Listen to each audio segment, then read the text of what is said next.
You're listening to Three Kitchens Podcast, hosted by your favorite home cooks, Erin Walker and Heather Dyer. Join us for inspiration and a new recipe every Tuesday.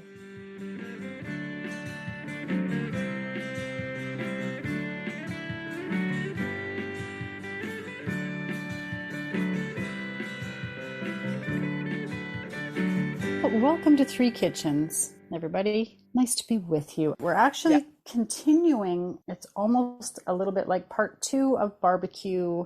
We had part one sort of a couple weeks ago. We talked with Ryan Sanderson about barbecue competition and being a competitor. And then this week, we're looking at kind of the other side of the competition scene, and that is the judging with our guest, Avery Cochrane. Yeah, how lucky are we to know people on both sides of the Alberta barbecue competition scene? I know. It is so cool. I love how this world has opened up to us. It's just fantastic. And it really is a world that we were not familiar with. This whole barbecue culture and barbecue competition. Yeah. It's really fun. I love that anytime people get together like that in a good spirited competition to try to outdo each other with amazing food. It's so great. Yeah. And with our conversation with Ryan, I mean, there was so much we talked about, but there's still so much more to talk about. And even after this one with Avery, I realized we never even touched on sort of whole animal or whole hog barbecue, which is also this other huge piece of the barbecue story. So it's really incredible how much there really is out there and all the things that you can do, you know, cooking in this style. Yeah. And if you're interested to learn more, definitely check out Ryan's podcast, Eat More Barbecue. Let's talk a little bit about Avery before we get into this. So Avery is a cook. His background, I think he said a Red Seal chef. Yep. He's gone to culinary school and got his Red Seal for cooking. Yeah. And he is an amateur barbecuer. He kind of took it up in his backyard. He's got his smokers and his pizza oven and his grill, and you know, he's like got all the things that you'd expect of someone who's going to talk about barbecue. And then a couple of years ago, he decided that he wanted to learn about how to be a judge for barbecue competitions, and he saw there was a course happening, and so he went and took the course and jumped right into judging on the Alberta barbecue circuit. So I think there's 5 barbecue competitions that he speaks about, and really quite interesting to hear the scale of these things. Were you as surprised as I was to hear there's like 30 judges? Yeah, like at first he was like, oh, there's 6 judges at a table in the judging tent, and I was like, oh yeah, that seems reasonable. Yeah. But then he was like, and then there's 6 tables of 6 judges, and I was like, whoa, wait, what? I know. I started scaling up in my mind, like just how big these events are. And with everyone cooking and all their equipment, I can't wait to go and see one of these come barbecue competition season. We're going to have to do some live reporting. Oh, that'd be fun. Live from Porkapalooza. Oh, I can't wait. It's changed its name, but I love that name.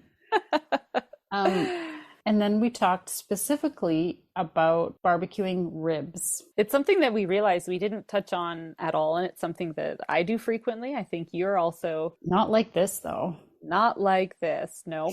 And so Avery gave us the list of ingredients for the rub that he likes, and we made up how to use it. I made it, winging it kind of stuff. Yeah. What do I feel like today? So I took his list of ingredients and made a rub and barbecued some pork back ribs. Then I also made some cornbread for the side from a recipe that I like to use because I feel like you can't have ribs without cornbread. And then I also made my own barbecue sauce for the ribs. So far, my son has always liked my barbecue sauces, but my husband's always been like, nah, not my favorite.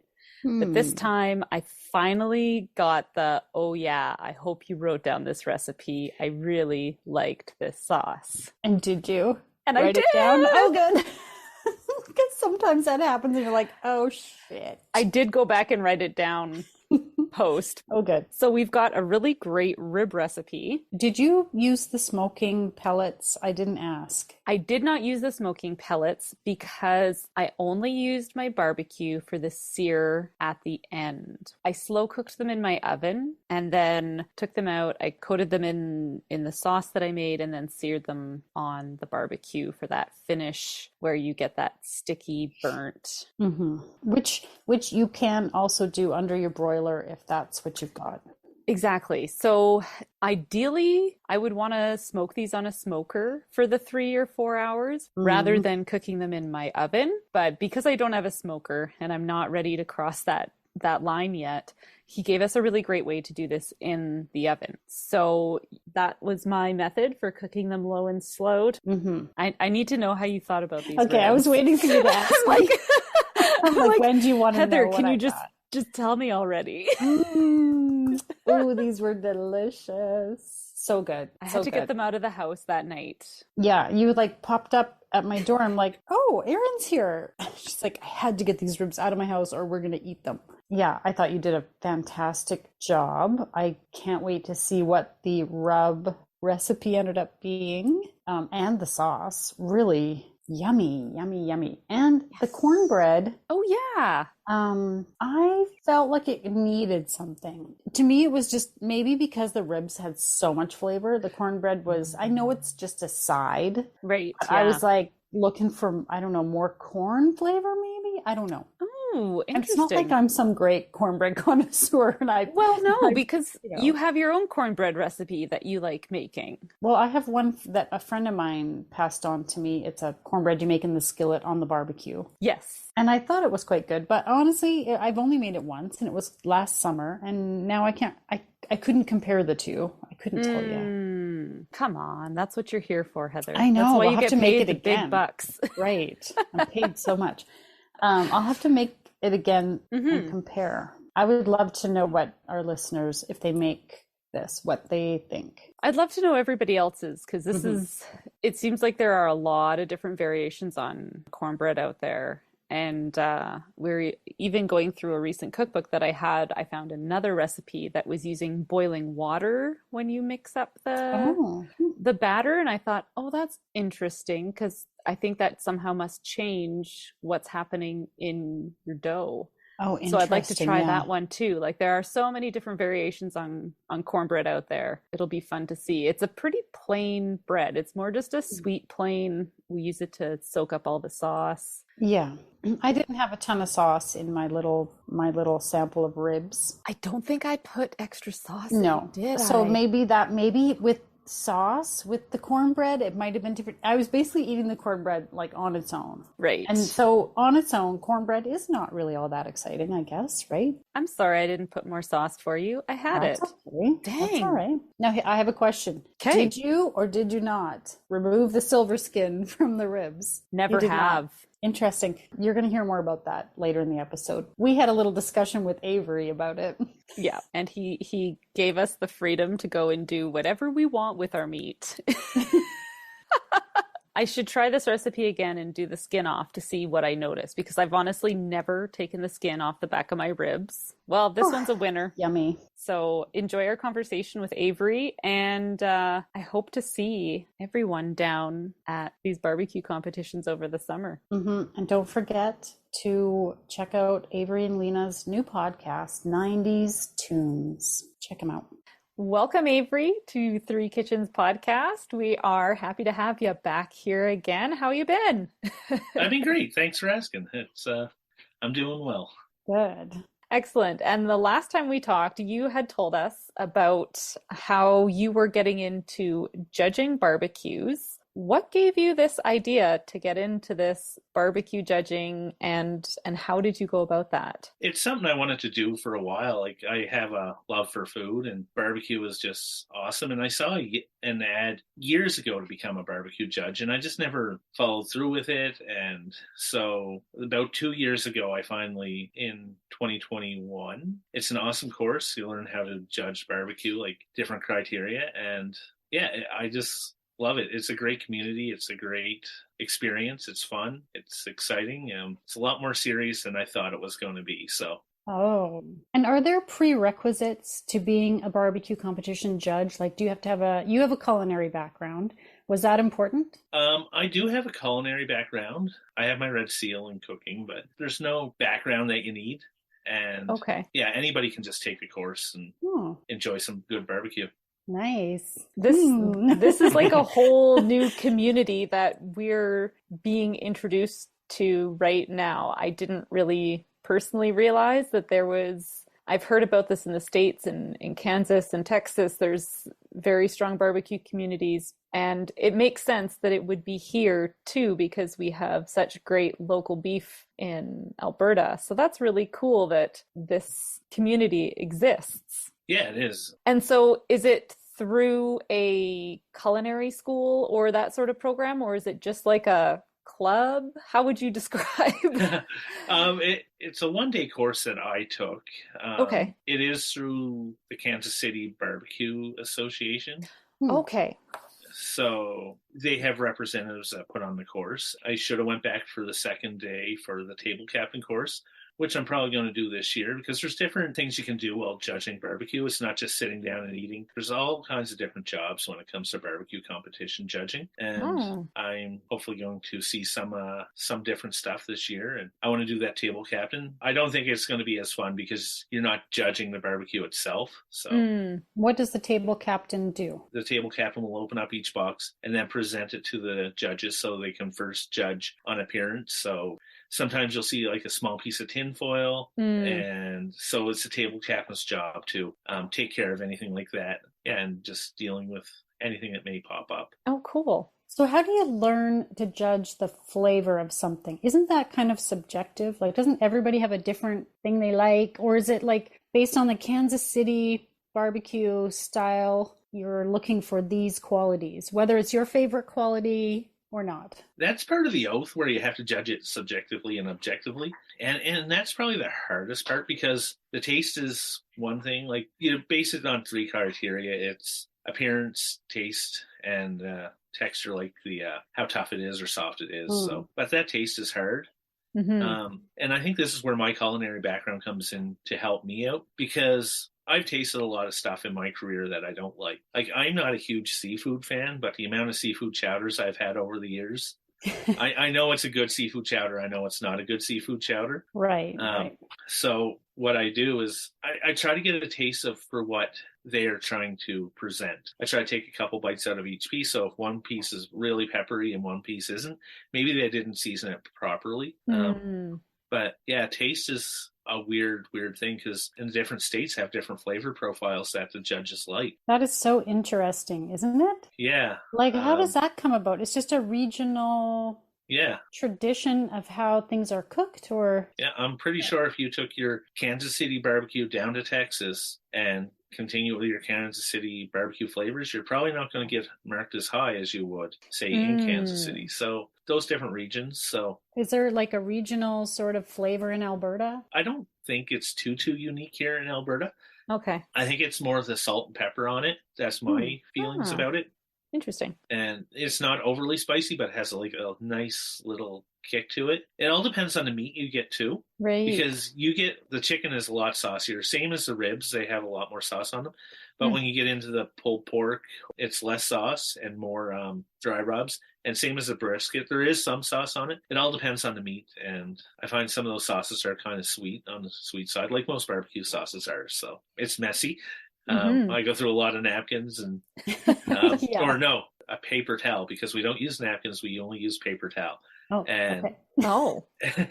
It's kind of weird on the background, but yeah, there's crackers and paper towel and your water bottle. They give you water because you're not allowed to take in your own drinks. Okay. So it's all bottled water and you have to lay it on its side so it's not tipped up in case it pours over and everything. So there are little rules like that I've learned, and it's interesting. And one of the things that I really appreciate is when somebody will go out on a limb and go for something different. So I imagine it all starts to taste a little bit the same. So it'd be nice if somebody mixed it up, even though they might be taking a chance on not doing as well, right? Yeah, exactly. And I think that's what it is, because I think a lot of people are used to the same flavors, especially as judges. We're just getting the same flavors over and over again. That's why I said I appreciate it, and especially chicken. a lot of people do chicken thighs, bone in, skin on chicken thighs, because it's the juiciest part. Yeah. But I really enjoy when somebody will do a different piece of chicken, whether it's breast or chicken legs. Okay, yeah. I've seen a couple times where people have Frenched the chicken legs, so that's pretty neat, and I like that. What's Frenched?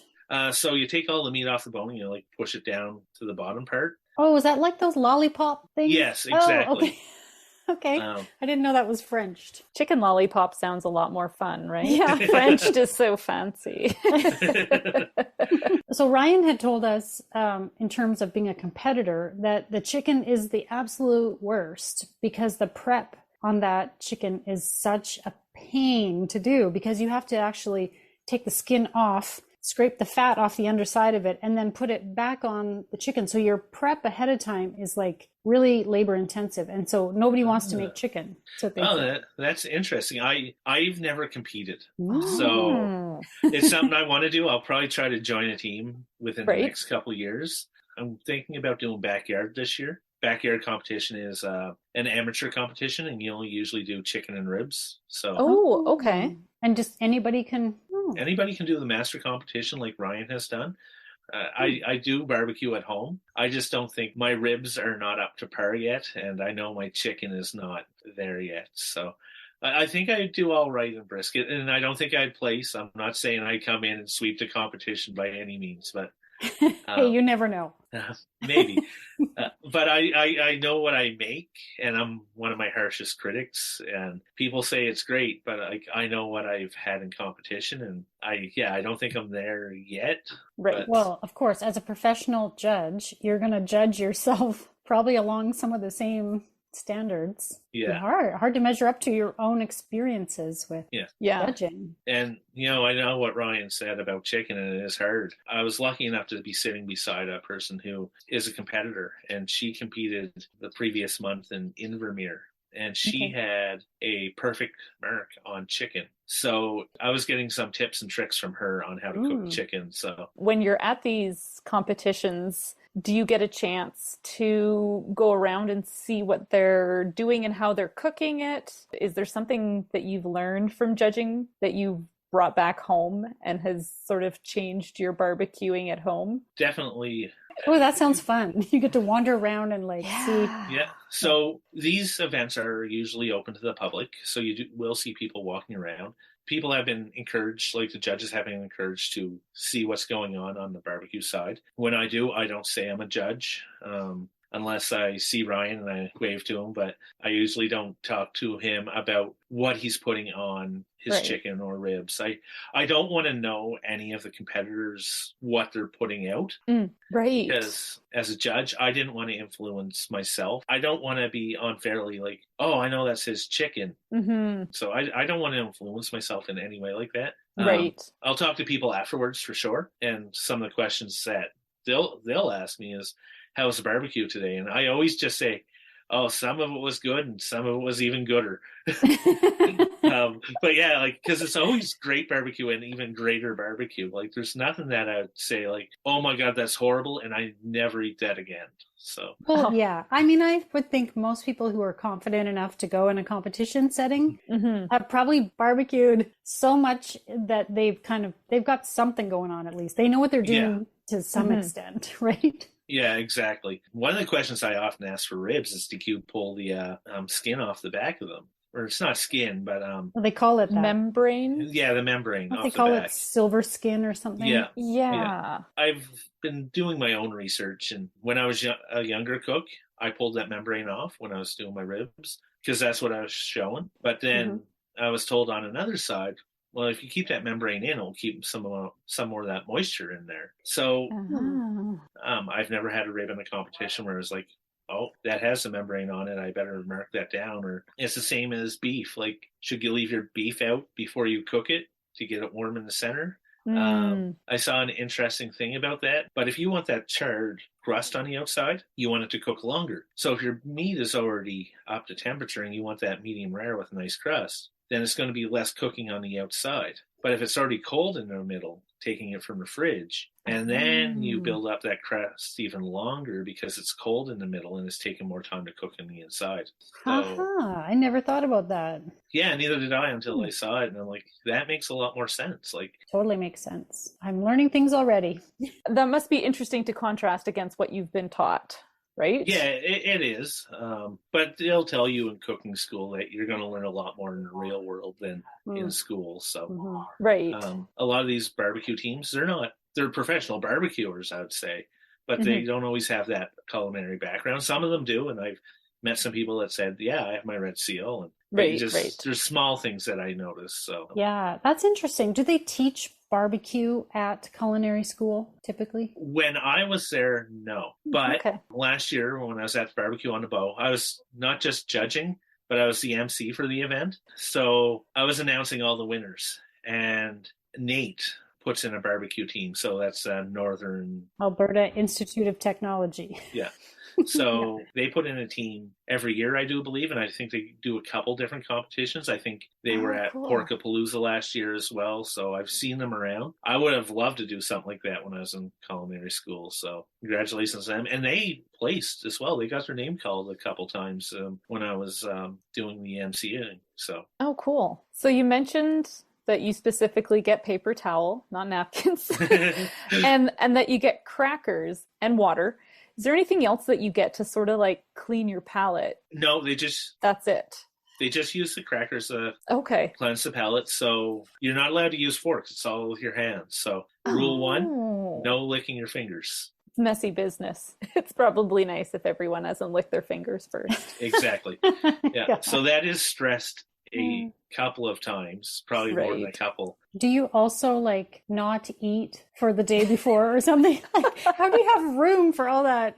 It's interesting because, like I said, the table captain will come around and present you with 6 containers of chicken and then 6 containers of ribs and 6 containers of pork and then 6 containers of brisket, and then you take a portion of each. So it's usually just taking a bite or two out of the chicken and moving on to the next piece. It just still sounds like it would be a lot. It is a lot. And if you want to take some home afterwards, you can take whatever you want home. Like, your cooler has to fit underneath your chair. There's some interesting little quirky rules that are fun. Right. Yeah. And the fact that you can't bring in your own drinks, because wouldn't it just be great to have a beer with that barbecue? Yes. That's the first thing I thought. I'm like, all that water is good, but... Well, it all comes so quickly at you, too. The barbecue teams, and I don't know how much Ryan touched on it, but it's half hours in between each meat. So those turn-in times, like, you get your first chicken, and then a half hour later, you get your ribs, and a half hour later, you get your pork, and then a half hour later, you get your brisket. So it's pretty quick on the turnaround. So it's like a double blind judging. So Okay. But you get like these judging mats, I guess is the best way to describe it. Okay. Each mat has 6 squares. So you take, and then you put your meats on each square so you can judge it on your scorecard. Oh, okay. How many people are there, and what's sort of the demographics going on that judging table? Well, there's 6 people at each table. Okay. And there's usually about 36 judges for 36 teams. Wow. That's a lot of teams and a lot of judges. Yeah. So now it makes more sense where all the meat's going. Okay. Yeah. So, wow. But yeah. So 6 judges at each table. That's how it's scored. So I think the perfect size event is 36 teams, 36 judges. I think Barbecue on the Bow was a little bit bigger than that. There's a lot going on. It's a really big operation now like my mind is opening up a lot more to what this might look like. Very cool. It sounds fun. Erin, we need to attend a barbecue. I've already written down a couple of the names that Avery's mentioned. Porkapalooza sounds pretty fun. Right? Just the name is great fun. Name. Porkapalooza is an awesome name, and unfortunately it's not called Porkapalooza anymore. They changed the name this year. But I'm still going to call it Porkapalooza. I'm like that old person now that when the store has changed name, you keep on calling it the original store name. There's no change. No changing around here. Yeah. But it's hard to keep a straight face when you're trying to be serious and you're saying, you put Porkapalooza in the middle of that. Yeah. But it's part of the fun of it too. Like, it's fun, but also very serious. Right. And the teams are taking it very seriously. Oh, yes. Right? They definitely are. Yeah. People can win money and like make a living off it, can't they? Possibly in the States where there's a lot more competitions. Or you get And sponsorships or something. I think Ryan told us about that. Yeah. And it depends how many kids you have too, because there's all kinds of kids running around. It's definitely a family event. That sounds awesome. But that's a great thing because you see kids competing at these competitions because they have a kids queue as well. Oh, fun. No way. Yeah. Oh, that's so fun. So our barbecue season here is pretty seasonal, I'm assuming, for competitions. Yeah. Or does it run all year long? Porkapalooza will be kicking off in late May. I forget the exact date, but it's around my anniversary, so I prioritize Porkapalooza over my anniversary now. Avery. But yeah, and Barbecue on the BOGO is Labor Day long weekend. So there's competitions in between there. Oh, okay. And I think there was a winter competition, Saskatchewan somewhere, but I forget where.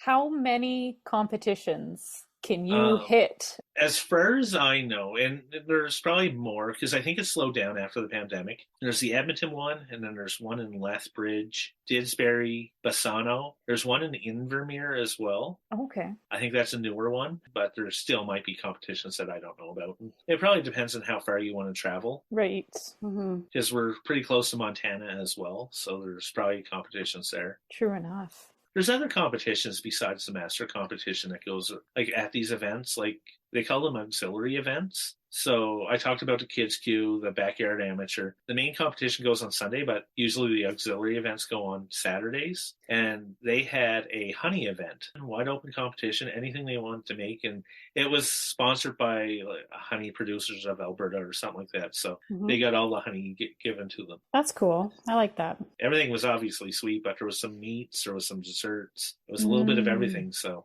like Alberta has the Alberta Cup. So they take all the scores from Porkapalooza, Bassano, Didsbury, and Calgary. So those 4 events, all 4 of those scores, and whoever has the highest score wins the Alberta Cup. So. Oh, nice. Oh, cool. So each season, the teams are sort of competing in individual competitions, but the overall consistency of their product or what they make. Oh, exactly. That's really You'd have cool. to go to all those 4 events. Yeah, at least those 4. So I see the same people at every event. So I'm starting to get to know some people, you know. Right. And it's such a community. Yeah. Ryan talked a lot about barbecue bringing people together, and it's a real community-driven kind of interest that people have. It definitely is, because even on the competition side, yes, you want to do better than that person beside you. You see a lot of these older teams, they'll help out a newer team, like giving them hints and tricks and stuff. And because they want to make sure those people are coming back as well, because they want to have the bigger the event, the funner it is, because without that community support from the teams, we wouldn't be able to judge. So yeah, fantastic. We're going to come back and we're going to dig a little bit deeper on ribs. Hello, everyone. This is Erin. Thank you so much for tuning into today's episode. We hope you are enjoying our conversation with Avery Cochrane, Alberta barbecue judge and the host of 90s Tunes podcast. We are always on the lookout for knowledgeable, fun, and interesting people like Avery to talk with on the show. If you or someone you know has a fascinating story or a food specialty they want to share with us, click the link in our show notes or email us at 3kitchenspodcast@gmail.com for more information. We can't wait to meet our next amazing guest. Now, back to our conversation with Avery. Here we are, back to talk about ribs. And one thing you said earlier, Avery, was about the silver skin on the back of the ribs. And I just wanted to come back to that real quick because I have always taken that off and I thought you were supposed to take it off. So when you said maybe you don't, I'm like, wait, what? Now I'm confused. And I'm like, should I, shouldn't I? But I mean, it's nice when there's not a definitive, you're not ruining your meal if you leave it on or you don't or whatever. I like hearing that there's just different styles to do it. So I appreciate that. And I know some people will yell at me for saying, don't take it off. And I know how easy it is to take off. It's just like slip a knife and pull it with a towel and it's done. And if you're doing 4 or 5 racks of ribs at home, yeah, it's easy. I've worked in restaurants where we're not just doing 4 or 5 racks of ribs, we're doing 4 or 5 boxes of ribs. So those are 20-pound boxes. Do you have time for that? And yeah, Right. it I is could what see it how is. that would be a lot. Yeah, the prep. And if you don't need to, then. So that's why I say I don't think there's a right or wrong answer. And yeah, somebody's going to say, well, Avery's wrong. And some people might say Avery's right, but it's all depends on what you want to do. And I think that's the great thing about cooking, that it's very subjective and everybody has their own way of doing it. Mm-hmm. Yeah. That's why I don't watch a lot of cooking videos anymore, because people just sit there and judge what somebody else is doing because they're not doing it that other person's way. Just don't read the comments. You can still watch the videos. Yeah, I guess so. Yeah, I do like making ribs. I don't know how other people do them, but I just make my own rub, and I've been making this rub for years, and I've added stuff to it and I've taken away from it, but it's pretty simple. It's a basic rub. Okay. And I have to make it for my dad every year. And I send it through the mail. I send them nice. rub to Nova Scotia. But yeah, I just use like smoked paprika, regular paprika, some brown sugar, garlic powder, onion powder, cumin. What else do I put there? Salt and pepper and Cajun pepper. And some cinnamon. Yeah. And oregano. Yeah. So it's pretty basic. I've made one where I put coffee in there as well. So that's the thing. And pork ribs or beef ribs? I love both. So, okay, you'll do either or. Yeah. So if I'm doing the pork ribs, I use that. If I'm doing beef ribs, they can take a little bit more flavor to them. So I just usually crack on a whole bunch of pepper to it at the beginning, and then I use my rub on that because they're a little bit thicker, and I just want to put more flavor into them. Do you do the thing where you salt it and let it rest ahead of time? No, I just usually get them maybe not that far ahead of time. Probably I'll get my meat ready, then I'll get my fire ready, I'll get my coals ready, and then in that amount of time they're sitting there soaking in the rub. But sometimes I'll brine my ribs, just working on some different recipes. And cool. And I should write down what I do.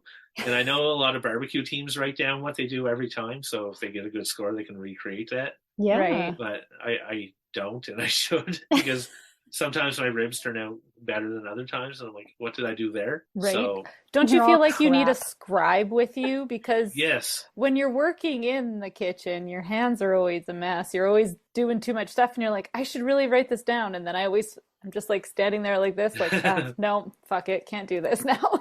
Well, you think you'll remember too, and then you realize you don't remember. Yes. I should get my wife to do it, but I think I put enough on her already then. But she does like when I do barbecue, so maybe it's part of being the barbecue process for her. A little bit of work to eat the great barbecue.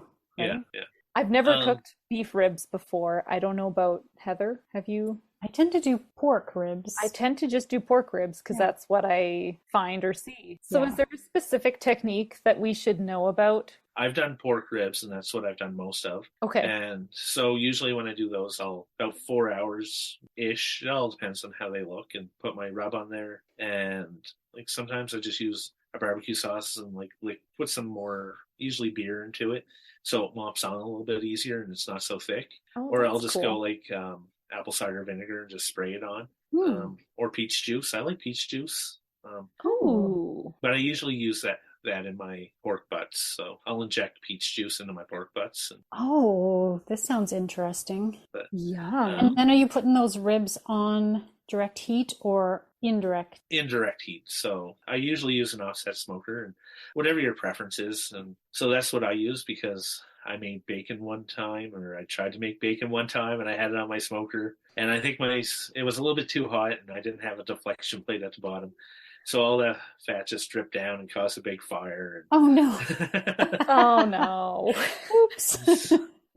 So I switched to an offset stick burner after that. And I like that. So that's what I use. Whatever you're comfortable with. I'm sure that there's teams out there that use drum smokers, and probably teams that use a stick smoker and have great results too. So are competitors bringing their barbecues to the competition? Oh, yeah. Yeah. Oh. Yeah. I don't know why I didn't realize that before. No wonder you wouldn't just do it on your own. Not just because the cooking, but like you got to bring all your. You got to transport all your stuff. You do. Meat. People All right. bring their trailers with them, or whether it's like a fifth wheel, or Right. some people get there Friday night, or Saturday night, the competition. You don't turn in your meats till Sunday, so you have to have a place to sleep. And Right. Yeah.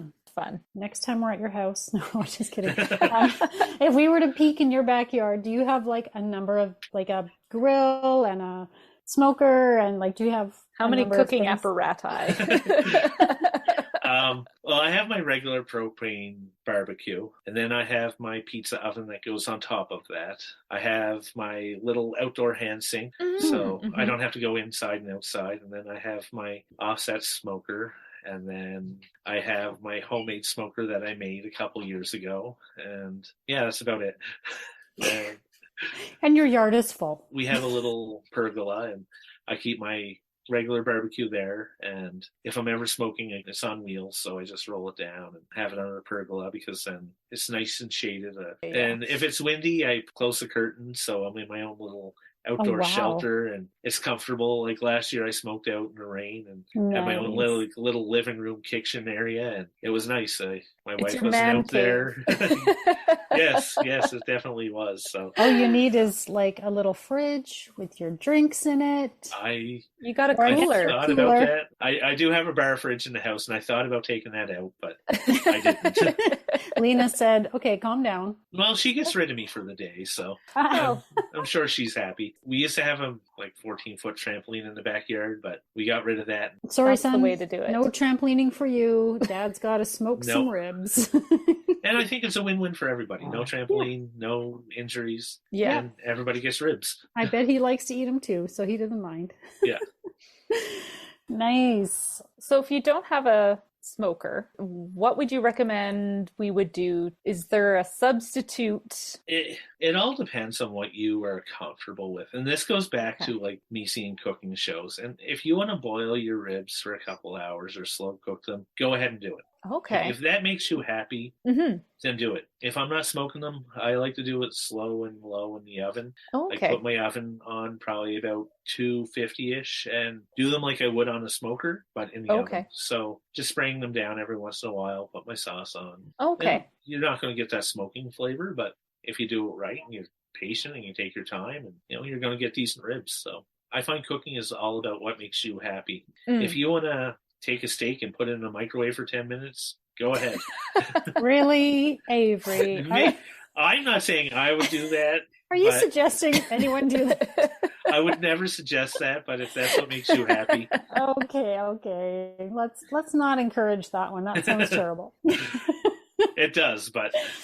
And so if you're doing that low and slow cook, do you need to go and sear it afterwards at the end, or? What I usually do is I put a lot of barbecue sauce on top, whatever your favorite barbecue sauce is. Just broil it so it caramelizes the top. Okay. So you get that nice caramelization of the barbecue sauce and the sugars there. So. Okay. Nice. That's how I finish mine. Can you get any of that smokiness or enough of it with and just with your regular gas barbecue and those pellets that you can get? I've never done it. When I worked in a kitchen, we did smoked chicken. We use a big hotel pan, and I put a little container of water in the bottom and a whole bunch of smoking chips, and then put chicken in another pan that's all perforated and shallow. Put that on top, covered it in tin foil, and cooked it for about 15 minutes, and it got that nice smoky flavor in there. It's just a little hack. I wouldn't say it's as good as smoking it for a couple hours on low heat, but it did the job. So. I really got to go find these chips at one of these stores and try this out. This is my barbecues galore. That's where I get mine. They have chunks, they have chips, and all the smokers. There's different options. You can definitely different ways you can smoke. If you just are getting into it, and you just want to have that smoke. You can get a Traeger or Pit Boss or whatever, and it takes the pellets, and you set it at 250 and put your meat on, and just walk away, because it's going to keep that temperature at 250, and it's going to continuously add those pellets, so you don't have to do anything. You might want to check your pellets halfway through or something, but if that's what you want to do, then awesome, go for it. I just prefer just being outside and using that stick burner and keeping an eye on the heat, and just gives me something to do. So it's a bit more technique to it. It's kind of like cooking over a fire, where you have to maintain your coals and the proper heat and all that kind of stuff. Yeah, you never really put that stick down when you're around the fire. You're always kind of adjusting things here and there, and Or moving coals around and stuff. it's fun to have that experience rather than just setting it and forgetting it. Yeah, it is. And that's something we like to do too. Like we have a fire pit in our backyard. We'll cook sausages out there and toast the buns. It's more of a event than just a meal. So yeah. I saw a video on social media recently. I don't know if it was an alligator or a crocodile. I don't quite know the difference. It was a whole one, and it was over the fire, and they were turning it, and they had other things hanging like pineapples that they were smoking around it. Nice. And they had this whole like feast thing going on. Even though the reptile kind of freaks me out a little bit, I'm sure they knew what they were doing, and I bet it was amazing. Yeah, no kidding. Now, would you try that alligator? I would try it. Oh, yeah. I totally would try it. Yeah. I'm sure it tastes like chicken. It's going to say, what's the meat? Is it a red meat or a white meat? It's a white meat. That's why I think it tastes like chicken. Oh yeah, because it's a reptile chicken. Yeah. Gotcha. Ding. Okay, I've connected all the dots. It was a bird at one time, or vice versa. I don't know. I've had it a couple times, and it was all right. Right home about. So yeah, it looked cool, and it looked like a really fun party they had going on there. So if you've got or you have a suckling pig or something over the fire, and you've got friends over, and you're kind of tending to it. Nice. That sounds good. Yeah, that's good. Yeah, the best part is always the experience, and usually the food turns out pretty good if you're just sitting around all day focused on that. And drinking. By the time conversing you eat, and you're so hungry, and you've been drinking all afternoon that it's probably going to taste good no matter what. Yeah. Right? Well, thank you so much for coming today to talk to us and teach us about the judges' side of barbecue competitions. I think I have a way better perspective on just how big. And I mean, I assume it just gets bigger the more south you go into the States. One of my dreams is to go to the American Royal. That is a 400 plus team event. Wow. Is that a Kansas City barbecue? Yeah. Wow. Whoa. That's amazing. Yes. I can't even imagine how you would find the space to do. Is it like an entire farmer's field, or? It is in the infield of a racetrack. Oh. Wow. That's very cool. You don't have to chase your meat down to before you. The rodeo's the week before. Okay. Oh no. Oh boy. Oh. Sorry. Well, this is fun. And hopefully our listeners have learned how they can bring this experience back home, and like a few tips for making ribs or whatever you want to do. I want people to try this thing where you take the skin off the chicken and put it back on and tell us how it turns out. Cool. I want people to try that and then tell us how it goes. Well, I got some ribs in my freezer that I've been picking up on the discount shelf, as I like to do. And I think it's going to be ribs night one of these days. Ribs-a-palooza? Nice. At Erin's house? Yeah. Rib Fest? Rib Fest. Rib Fest at the Walker house? Yes. There we go. Nice. Well, we wish you a very fun and delicious barbecue judging season. Hope you get to go to all the places and eat all the best food. Oh, yeah. I think I will, so. Yeah. Take Lena. Make sure she gets some of the leftovers at least. I've been bugging her for years to take this barbecue competition judging course, but she hasn't yet, so.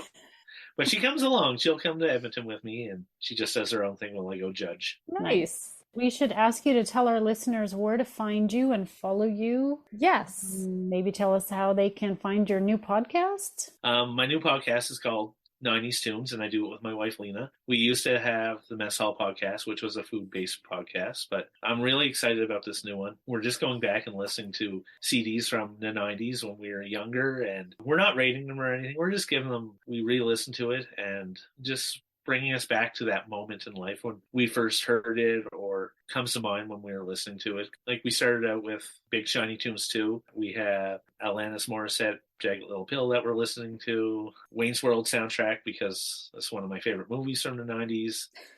Metallica, the Black Album. So we're getting a little bit of everything. We're quite excited. We have our first 6 CDs planned out. We don't know where we're going after that, but I have a couple surprises because we agreed on the first 6, and then after that, we're going to take picks at who gets to pick a CD. And Oh, I have, fun. I That'll have be some fun. weird surprises for my wife that I don't think she'll see coming. So I'm sure it's fun to see if it still holds up. Like if you still Yes. love it as much as you used to love it, Yeah.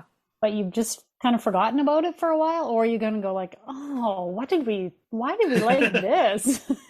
I think it's a little bit of both. Yeah, I think so. Yeah, well, that sounds fun. I can't wait to listen. Yeah. We're going to be listening to some one-hit wonders coming up. So Oh, listen to that whole good. CD and maybe see why it was a one-hit wonder. Yeah. What was Oh. wrong with the rest of the album? Yeah, exactly.